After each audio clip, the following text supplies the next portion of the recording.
Hello, everybody, and welcome to one of our funnest Zoom meetings because it is going to be highly informative, and we are interviewing our recent graduate, Leanna Helming. Helming? Did I say it right? Yeah, Helming. Okay, I was going to put an extra L in it. This is going to actually constitute as one of the videos that follows up with Gut 2 for all you new students. So this will be actually kind of one of your course teachings. So I'm going to start and give a little bit of a rundown. Tonight we're really focusing on food allergy and intolerance in regards to gut health. So a little bit of an explanation as to the difference between a food allergy and a food intolerance. Not to get too scientific because you should have gone over some of that if you've already done this learning experience. For anyone who hasn't yet, just reference this later. It'll be some good, here's some pre-education, I guess, for you. So an intolerance is just like you might think. I mean, what are things you're kind of intolerant to? Intolerance is basically a food or substance that just is causing almost an inflammatory response or an irritation to the body. So in regards to gut health, it is irritating our gut lining, irritating our body in some way or another. But it's not posing a life-threatening condition or issue. Sorry, I'm going to mute you guys. Sorry, not mute yet. Okay. Can you guys still hear me? Okay. So I'm good. Okay. So that's what we call a food intolerance or a food sensitivity. Now, the difference between a food sensitivity and a food allergy, as I'm sure that you can understand, is an allergy is much more severe.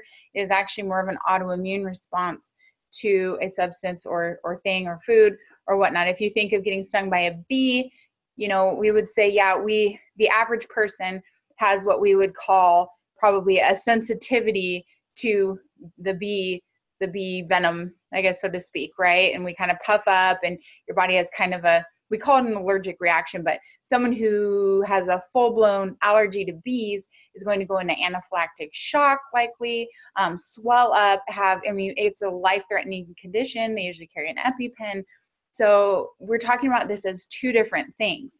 I'm really excited to interview Leanna here in just a minute because she's got some really insightful, a cool story that her and I have talked a lot about, and it kind of brings some new questions and perspectives to how we view allergy versus intolerance in regards to gut health. So a few things, like you will learn, some digestive irritants are some of the obvious. We got dairy, we've got gluten, processed foods, different, wheat products because we're talking about gluten. And for a lot of people, a lot of these digestive irritants can even be things like beans and legumes, corn, genetically modified foods, etc. Symptoms for things like this, like we talked about, and if you've gone over in your stuff, it can be anything, when we're talking about an intolerance, it can be bloating, gas, it can cause weird digestive issues, skin issues. We've got a ton of estheticians starting the program right now, so you'll notice skin conditions and kind of things like that. That's going to be an intolerance, but full-on allergy is going to be something more like anaphylactic shock, swelling, circulatory issues, and etc. So with that said, Leanna, I'm going to make sure I can I'm going to unmute you. You're the phone number on here. Okay. So Leanna has just recently graduated HWCA's full health coaching program and gut program. And she came to us not even a year ago and with quite an interesting story. And so I really want her to share this with you guys. And I will kind of guide the questions for you, Leanna, so you don't feel like too overwhelmed here. Oh, there, that's better. My screen's better. Okay. So welcome, Leanna. Can you hear okay? Mm-hmm. I can. Thank you. Okay. Yeah. So Leanna's story actually started with her husband about a year ago. So Leanna, I would love for you to share that story. Okay. So why I even started school was actually a year ago in October. We just had our year anniversary with his diagnosis. My husband Cameron was diagnosed with food allergies to the entire panel other than shrimp and chicken, as well as walnuts, but actually he really is he's intolerant to walnuts, which had the same reaction for him. So he still couldn't eat those, even though his panel came back saying he technically could. And how we got him finally diagnosed was because he had been sick for years and years of very, very odd symptoms that to us, we could not put the puzzle together. It was symptoms of IBS, it was nausea, it was vomiting, it was mood swings, rashes, eczema, and intense snoring to the point where he would wake up the entire house, circulatory issues. Like, it seems as if it was every symptom you actually could have was going on with him, but it was just food allergies. There was nothing else going on according to the doctors and the blood work and all of that. And so we finally got him diagnosed with food allergies and was left at that. We were just told to stay away from lists. Don't eat the list. Don't eat the food. All it is food allergies, just food allergies. And for me, I didn't understand how a 29-year-old man can just stop being able to process food, stop being able to eat it, stop being able to wash his hair with shampoos and conditioners with corn and soy. And it just was so bizarre. And we just couldn't have any sense of direction. And he had been eating those things and using those things for majority of his life, right? And these issues he had have just been progressively getting worse. Yes. And a little side note about my husband is we actually do not know his biological mom. We do know that she was 16 when she got pregnant with him. And to the benefit of the doubt, I know for a fact I didn't eat healthy when I was 16. Especially I didn't eat healthy when, I really don't think, obviously she didn't want him. So I just think naturally she didn't put the amount of energy into having a healthy pregnancy, knowing that she wasn't going to keep him. And with that being a part of it, we don't know his birthing experience. We don't know if he was a C-section or a natural birth. We don't know any of that kind of part of it. And then he actually went into foster care for just a couple weeks to an amazing family. And I think they loved him and cared for him as deeply as possible. But with that being said, I think they switched from all different kinds of formulas with him going from house to house. And then his dad finally got him, his biological dad finally got him after a few weeks through the court system and all of that kind of stuff, and took him to a very rural town in Nevada where there's actually not even a grocery store. There is convenience stores. So his whole family would go and get canned foods, boxed foods, things that would last longer. So whenever they went to a city, they could just buy a whole bunch and cook at home. So since day one, he never got actual fresh fruits and vegetables. So I believe my thoughts is the amount of processed food he has consumed his whole life really, really, really did a toll on his gut health.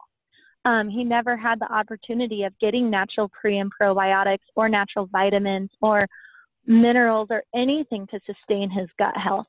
And so I believe that through that whole process, he became more and more and more addicted to all of it, and Candida overtook his body.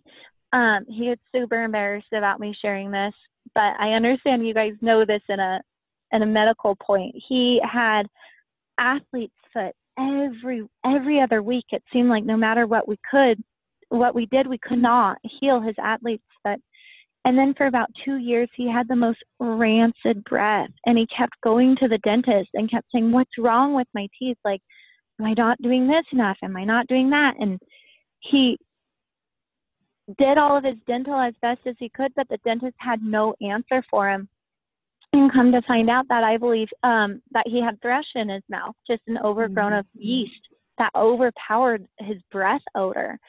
And then he also, at the end, right before we got diagnosed, he was having jock itch every 2 to 3 weeks, just reoccurring. And all of that's the same yeast as Candida.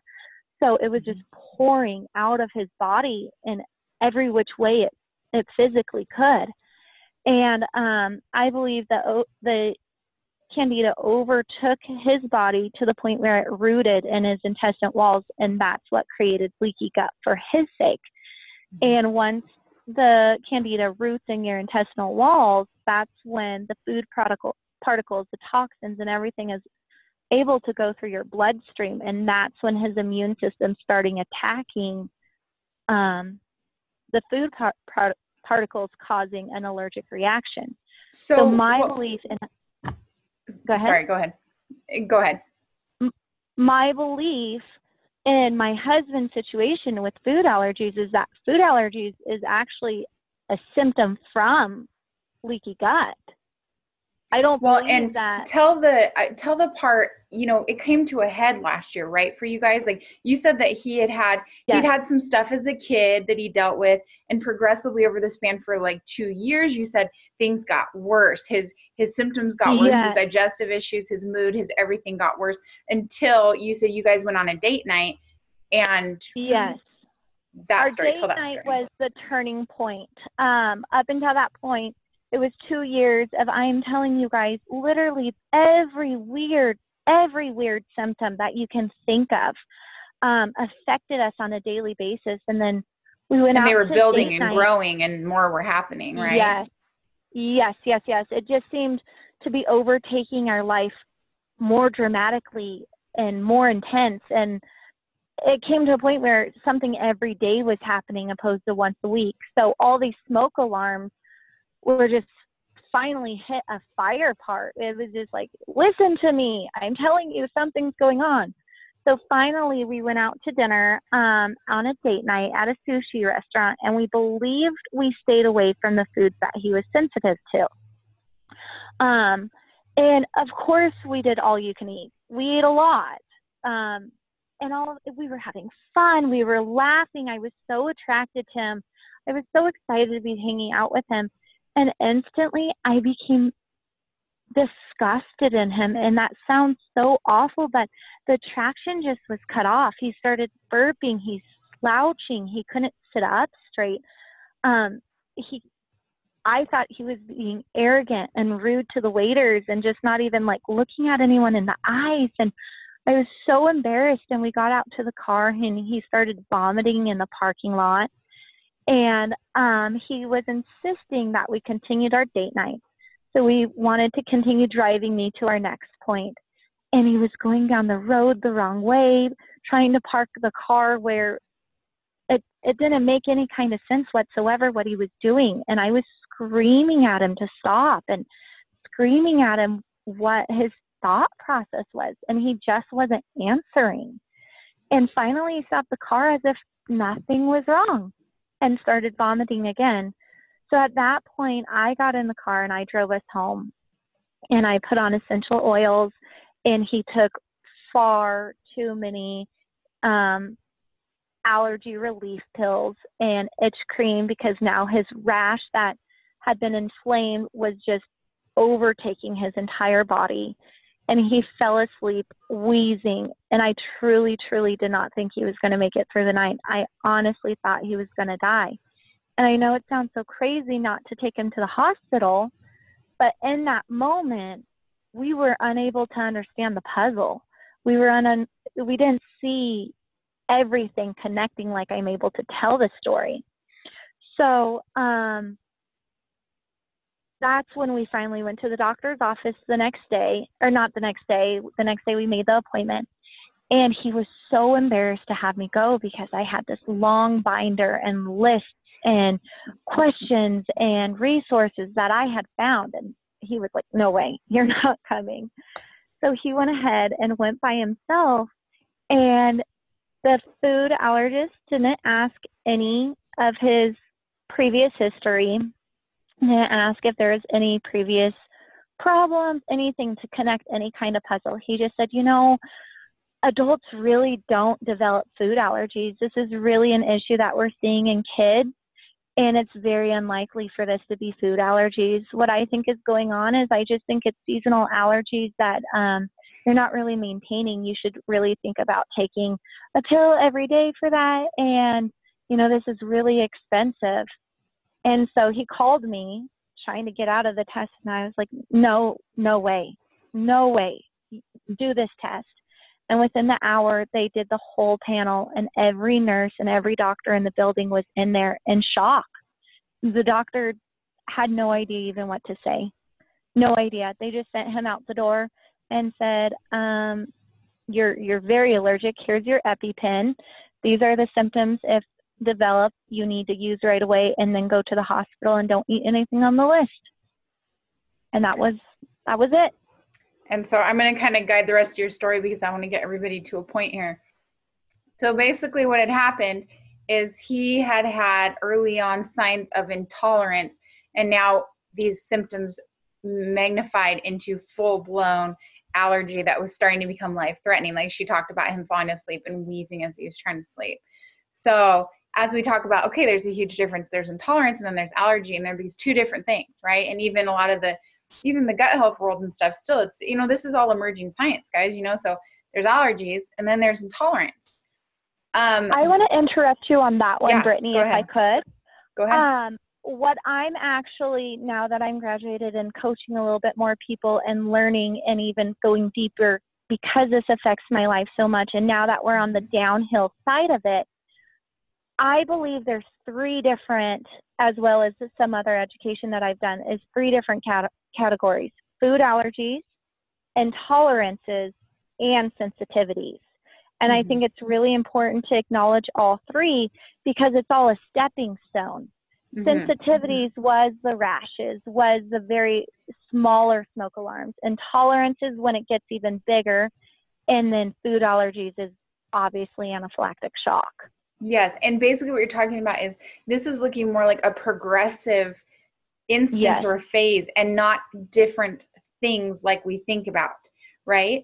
And so what Leanna discovered is that basically you did some really specific stuff with your husband. Like even before you got into the gut health part of it intensely, you were for sure doing the allergy. You were making sure to pull all kinds of stuff. And you guys, if you think it's hard to eat healthy for your family or cook or do whatever, try having us cooking for people that have severe food allergies. Now you've just eliminated so many food groups. Leanna, talk about some of the stuff that he wasn't able to eat that you had to eliminate from. Well, so he can't have, I don't even have the list right in front of me. So he can't have gluten, any wheat, soy, dairy, eggs, sesame, corn, tomatoes, and oranges. And then even though this didn't show up on the panel because it was an intolerance, not a food allergy, he couldn't eat any raw vegetables other than lettuce, onions, radishes, and mushrooms. And he could not have any raw fruit whatsoever. So we were very, very, very limited. Yeah, very just limited. A little bit. Gosh, I mean, I thought I didn't really enjoy cooking. I'm too busy for that. I think I would die. You better cook your own food, honey. Yeah, and that's where it developed to, and that's exactly why I am where I am today. Even though I would die too. Go ahead. Yeah. But even though food is what made him sick, honestly, it was the food choices over the years and years of the process, the lack of micronutrients, the lack of everything that food is designed for our bodies. He didn't have any of that. And through this whole process, breastfeeding, lack of, God knows what. Yeah. From day one, it sounds like he was set up for failure. Yes. And so he progressed to a phase faster than a lot of people may from doing that. And sicker than a lot of people get from it as well. Yeah. His story is at pretty his age. intense. Yes. Yes. But so, you know what? I'm sorry, just to interrupt this real quick. This is one thing we are seeing too, because genetically modified foods did not really, really come into play until about the 90s to mid to late 90s.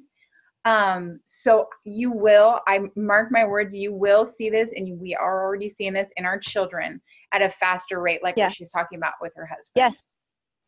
There's estimated two kids per every classroom with a food allergy right now. And it is so incredibly sad because people do not understand that this literally is a death sentence. And kids are dying because they're going to, yes. People aren't understand that it's a warning sign. Absolutely. But we are losing kids in classrooms because they're getting fed Cheez-Its. It is so sad. It's a huge issue going on. But I totally believe, obviously, it's what healed my husband is food. Well, and so here's what I want to talk about too. So you not only avoided the things he was allergic to, what kinds of things did you do for his diet and eating to try, when you caught on to the gut part of it, what things did you do to try and heal his gut? Because I know the first conversation we ever had when you were thinking about going into coaching is, I remember us saying that we felt like there was hope for him not being so severe because he had a history in his life of not having this bad, these kind of reactions to that extent. Sounds like it was something that progressed over time that would have the ability to repair and go the other way around. And I remember us having that talk. And then I know you did a lot with him over the time that you were in school. And so along with removing those things from his diet, what other kinds of things did you do for healing? So honestly, I feel like every chapter that through Gut Health School, I took something out of. Literally every aspect of healing the gut is definitely what I took. So step one was a sugar detox and a chemical detox from all the processed food. And that was absolutely the worst experience of this whole process, was getting all of that out of his body and turning to the very, very limited foods that he could. And during that, we naturally killed the candida because he was not having any yeast or sugar anymore at that time. Awesome. And I do believe there's some other ways that you can kill candida faster than we did. But you starved it and repopulated was basically what you did. Yes. Instead of going like the herbal way of trying to kill it off, you basically starved it out. Yeah, and he wasn't interested, even though he had this severe sickness, he was convinced holistic was crazy and couldn't work. So he was not willing in the beginning to try all of this stuff. I think if he redid it, he would swear by it now. But yes, so we just naturally killed it off by not feeding it. So then we really focused on prebiotics, and then as much probiotics as possible. But I have read a couple different things about how the food breaks down in the small intestines, and in that breakdown of the food, that's where the food allergy actually starts occurring in sensitivities and intolerances. So that's why we focus, number one, on prebiotics. He did take a half a bottle of probiotics, but he never finished the whole bottle. We really focused on onions and mushrooms and garlic and pickles, and he tried kombucha which have a few times. So many like antimicrobial, and I mean, you're talking kind of like holistic therapy, through food, essentially, through food. because completely, those are strong foods, completely. And I totally believe that's what healed his gut. And so through those kind of foods, we also switched to 100% organic at that time, because I still wasn't totally positive on his diagnosis of where the food allergy came from. And I was questioning if he was allergic to the pesticides and everything that was sprayed on the vegetables. Today, I don't believe that was the case because of our trial and error, but at that time, I did go completely, I don't think it's good for you, but I don't think that's what caused his personal reaction. So we switched to everything organic. And another very, very, very important thing that I can't stress enough is being a chemical-free home. We took all the toxins out of our house. I make all of our own face cleaners, our cleaning solutions, our toilet cleaner. and everything. And you had a lot of great recipes that we really leaned towards for that. Mm-hmm. And then another thing that really changed for us was an enzyme. And the more and more educated I'm getting with it is intolerance is actually typically lacking an enzyme. And so I looked into that, and we bought Dr. Axe's pure organic enzymes, and I really truly believe in that as well, to get that enzyme back into his gut to have an actual functioning gut system again. And so then after that, it was just kind of some time and not having the sugar. We're a sugar-free house. What's that? As a consistency with those routines. Yes. Because healing, especially for his degree, is not something that happens in just a 6-week whatever. That's a start. That's a get you used to it, but that's not something that happens in a short duration of time. Right. And he was definitely a meataholic. He would wake up and have, even though bacon was on his list that he could have, he'd wake up and have bacon. And then for a snack, he'd grill up some more bacon. And then for lunch, he'd have a burger and fried French fries. And for dinner, we always had a meat. And for us personally, we're not vegan, but I do think that much amount of meat is not healthy. And it was definitely replacing the opportunity to have micronutrients and other macronutrients to heal his body. So cutting his meat down to one serving a day. Yes. Mm-hmm. Yep. Cutting his meat down to one serving a day, I also believe helped his situation a lot.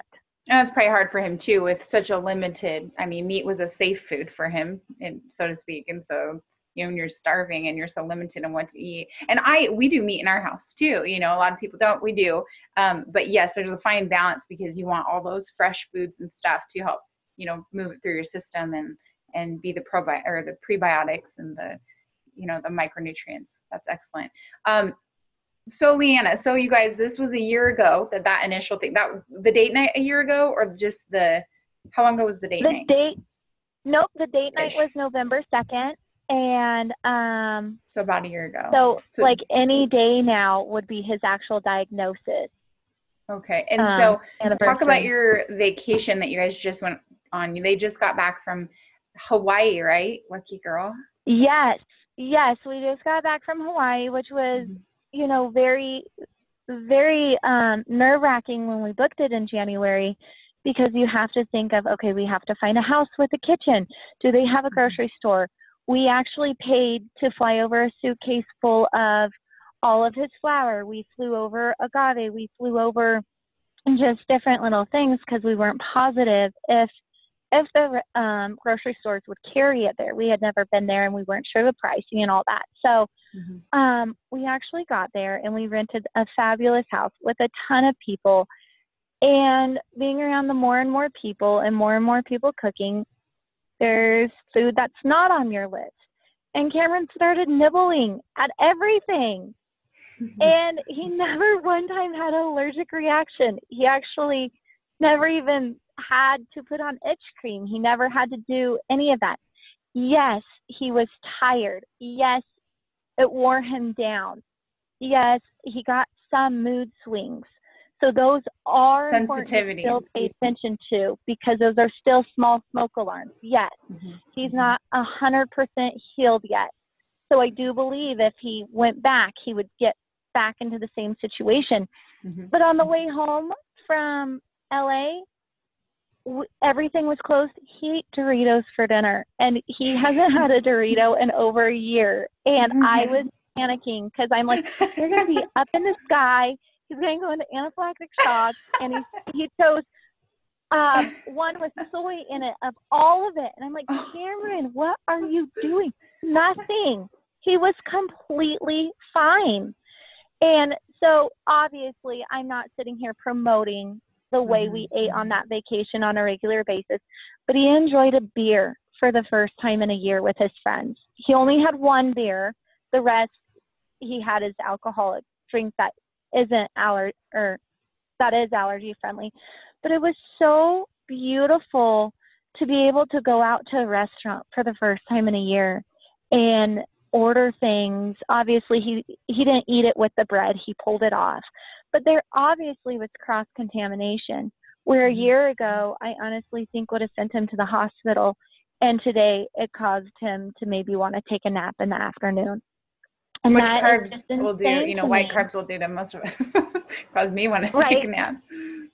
Right, Yeah. right. But you could just see how healthy his immune system is now.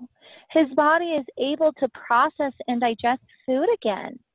So, I mean, to me, there's just a no-brainer that this stemmed from his gut health.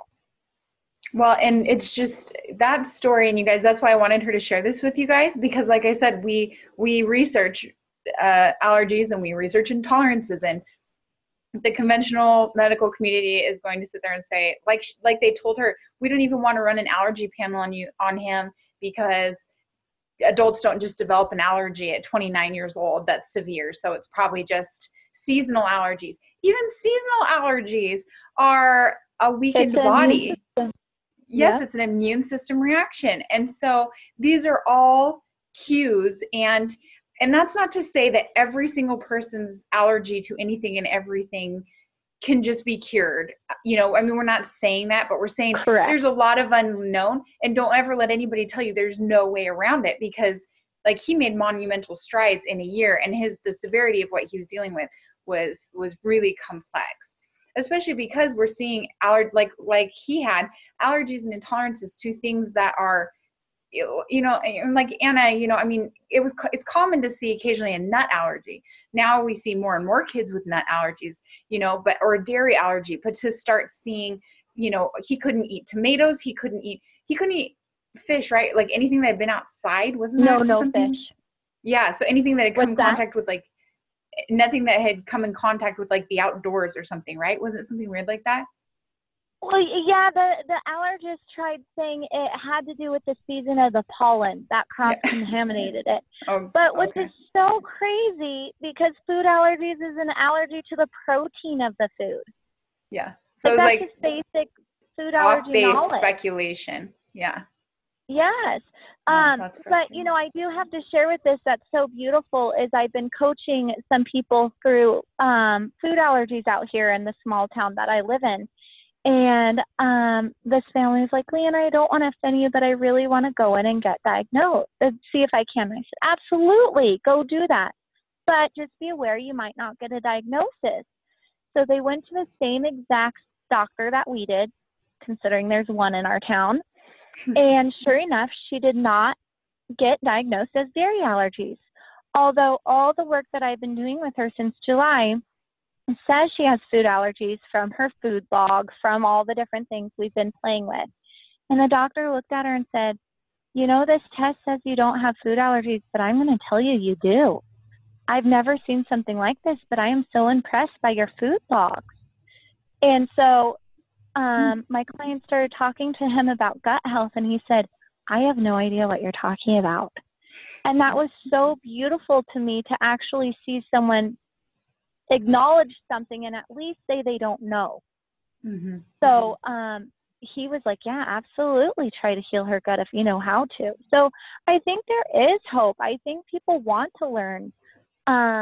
It's such a big issue that obviously if we all can work together, I think there can be a change. Yeah, and it just goes to show we always have so many certainties, and we blow those out of the water every day. So if something's happened that's degraded our body, then who's to say that we can't put it back together and heal it? But Leanna, I'm so proud of you guys. Leanna she hasn't sent me a picture with her certificate yet. I just She's one of the only ones. Oh, you did? You just got it today. Got it today? Yes. Do you not check your mail very often? We live in a rural town. Yeah, okay. Yes, too. And it has to go through like 3 different cities before it comes out to mine. Oh. It's ridiculous. Okay.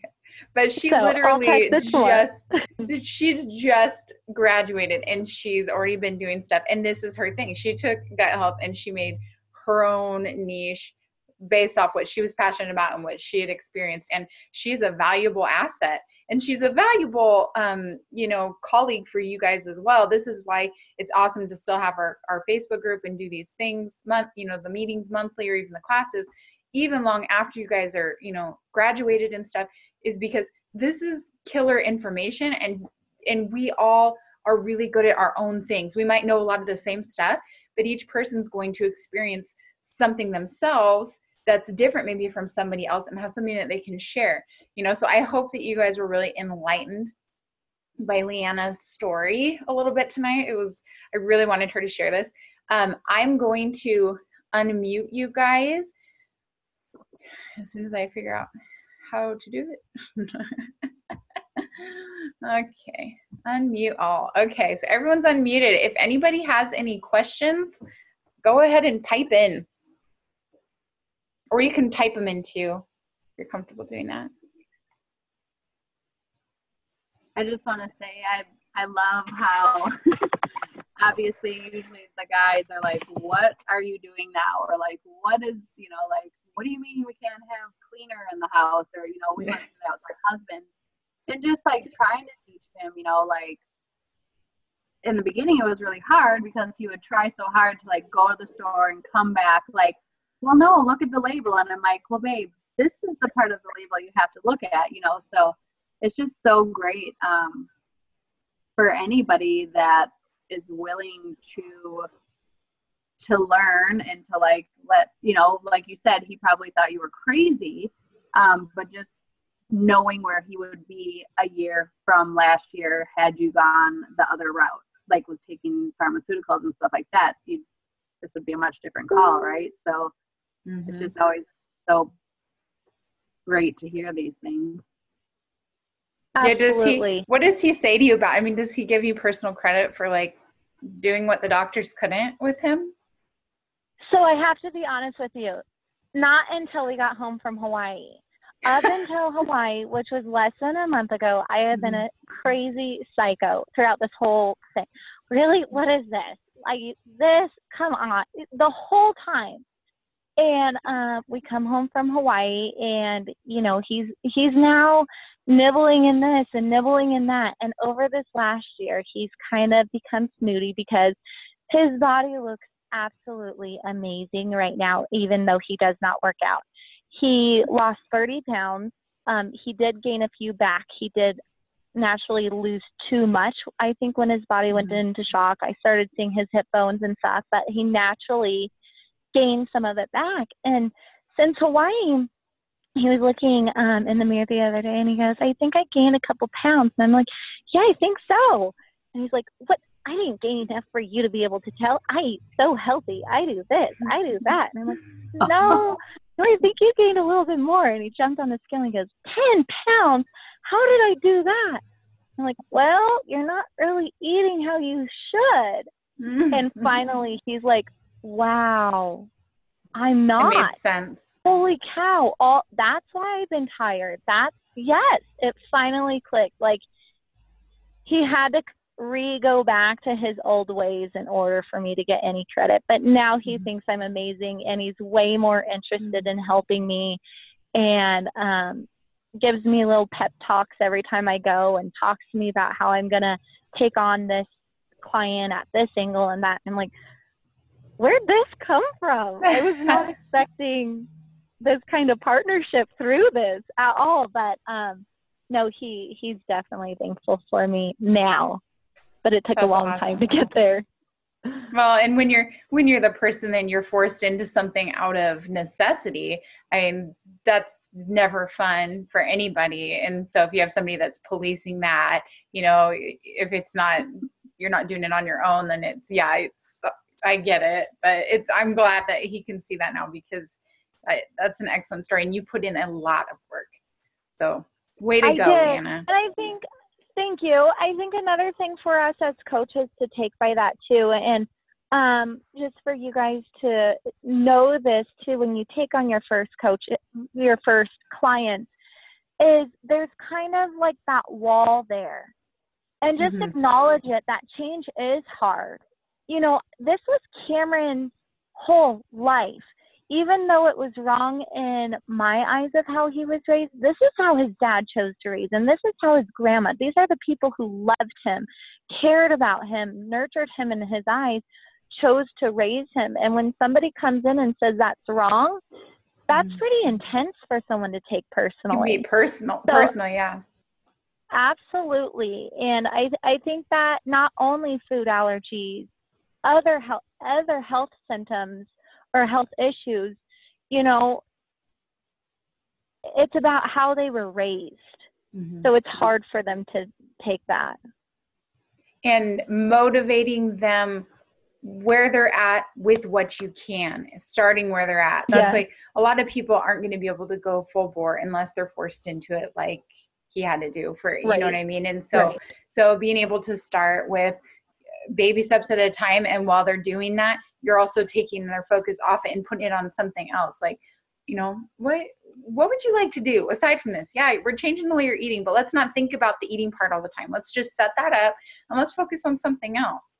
You know, what's a hobby you're doing? What's whatever. We got to kind of detour them, and that's for another night. But that's great advice, though. Is just yes, we look at our spouses or we look at these people, and it's easy to talk to people that are on the same page, that are motivated and doing the same things as us, but those aren't generally the people that are going to hire you. Luckily, the people that hire you generally want help. You know, they're not completely, or they wouldn't be seeking you out. But they're not where you are, and we can't have that expectation that it's going to be easy for them. We have to be able to acknowledge the mental and emotional and just systematic things that we're delving into. You know, we're sometimes retraining everything they know in their life. And a lot of people, and for all of us, and I mean, for me, for majority of my life, food is our drug. It is our medicine. It is how we celebrate. It's what we do when we're sad. It's what we, you know, when I was growing up, we had very little money. And so the only way we celebrated was with food. We got candy bars, or my parents would get these giant, like, no joke, like, okay, we're spoiling you. It's once in a blue moon. But we're talking those king size, like monster, you know, we wouldn't eat the whole thing in one night, but way more. I mean, that'll put a kid into a serious comatose.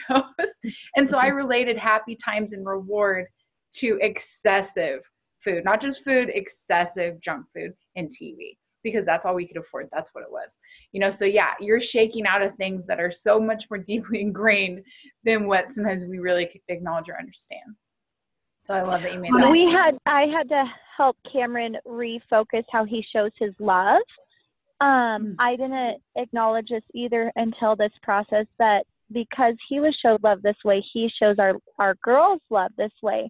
And every Friday, he works swing shift every other month. And every Friday he gets off on nights, he always stops and buys the girls donuts. And whenever we go to town, let's just stop and get them a drink. They don't need anything. Or he would go into the convenience store, and even though it was just 50 cents, it was a 50-cent junk food item that he couldn't control himself not to getting, because he was convinced he didn't love his girls if he didn't buy that. So there's a lot of different angles with food, and you just really have to pay attention to it and acknowledge each person's path with it. The other really hard thing is, like, so many people, right, especially like with the labeling and this is organic, or, you know, like all of the families that I work with, you know, they oftentimes are like so disappointed in themselves when I like really teach them how to actually read labels and all of that stuff, because they're like, you know, here this whole time I thought I was doing the right thing. Like, even when you go to Target and it's like the kid aisle or like the organic, like whatever, and half of the time that stuff's even worse than like some of the other stuff. And so, you know, kind of like what you said, it's, you don't want people to feel bad or feel like what they were brought up on is the wrong way. So really what I most oftentimes am doing is just really teaching my community about how, you know, unfortunately it is the FDA and the labeling entities that, you know, they're not looking out for us. So kind of just like not saying like, oh, well, how did you not know this? It's just like you're not making it personally their fault. Yeah. Like literally in the United States, you're being conned. You're being manipulated. Yeah. Yeah. Completely. Yeah. Yeah. You guys, I want to just thank Leanna, and I'm going to stop the recording. You guys can definitely ask more questions, but for the class participants, I'm going to start it. Stop it now.